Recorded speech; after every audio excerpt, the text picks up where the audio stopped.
Israel-Gaza Iran War News Live Update. Israel's foes have no reason to quit. Opponents of Israel do not hold any concepts of humanity, civil rights, or freedom in common. So, there's no motivation for them to work together, given the current climate of international pressure on Israel to end the Hamas conflict and agree to a ceasefire. It is worth considering whether Israel's opponents really have any reason to do so. This is particularly true given the pressure from the US and other nations. The answer is obviously no, if they were being really forthright. The goal of Iran, Hezbollah, Hamas, the Houthis, and Qatar is to destroy the Jewish state, and they stand to benefit greatly from keeping this war going as long as possible. It would be like throwing in the towel if they ended it now, when they're so close to achieving their goals. By any measure, their invasion of Israel by the thousands, killing entire towns and capturing 250 prisoners, was an unprecedented and enormous success.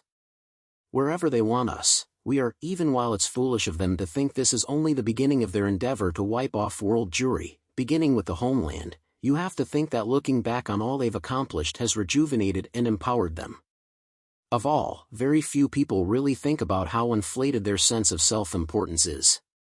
The enemy sees Israel's apparent desire to appease the US by giving in to their declared wishes that are plainly political in nature, as a major vulnerability, and this is something that must be considered in order to comprehend their perspective.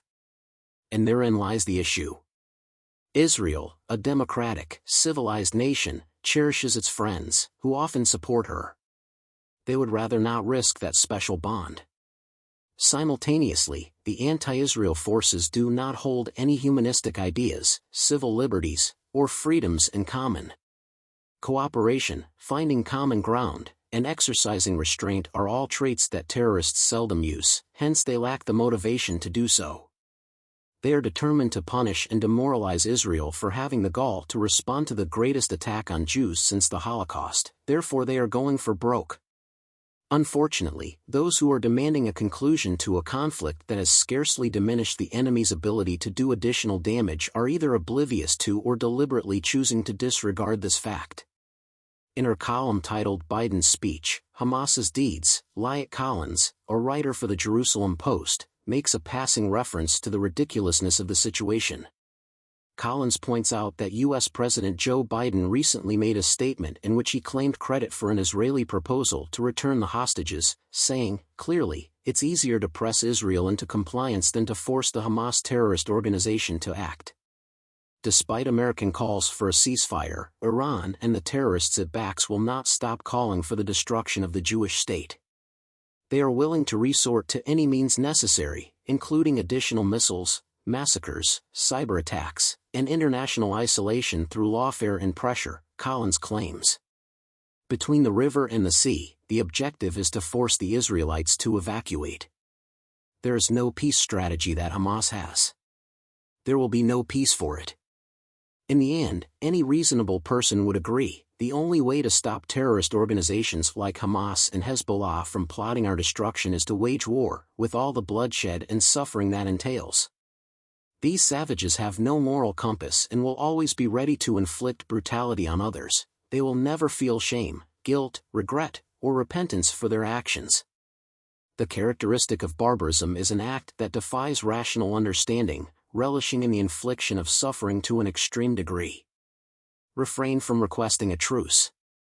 This is why the so-called civilized nations should stop calling for a ceasefire. After all, the people they're supporting are openly murderous and will do whatever it takes to take over their country and impose their flawed political and religious ideology on the rest of humanity. Frankly, by protecting the barbarians and other enemies of humanity, who will inevitably attack them, they are doing nothing to help themselves. No amount of pressure can stop these terrorists and their vile regimes. Only their eradication will do. What has happened so far is an inevitable consequence of any deviation from that. People in northern and southern Israel still can't go home because they're too afraid of the daily missile fire. The deplorable conditions have forced Israelis to relocate to the center of the country, a practice reminiscent of ghettoization in Nazi-occupied European cities. No one can live safely in such a hostile environment. Can Israel really let this disgraceful pattern of events repeat itself? To put it bluntly, we were led astray by our leaders' ignorant assumptions that we could appease these terrorists, no matter how horrible they were, by cooperating with them, providing financial incentives, and treating them like a responsible, trustworthy democratically elected government. On October 7, they exacted their revenge and taught us a hard lesson for ignoring their relentless desire to see us dead. We may be just as susceptible, but we will not repeat that error. Before we succeed in our mission to eradicate the world's worst evil, we risk making a new error by caving into pressure and abandoning a fight that is absolutely essential. Developed countries might not be appreciative of our efforts to fight for their interests right now, but if we win and the world is finally at peace, maybe they will. In comparison, it is clearly superior.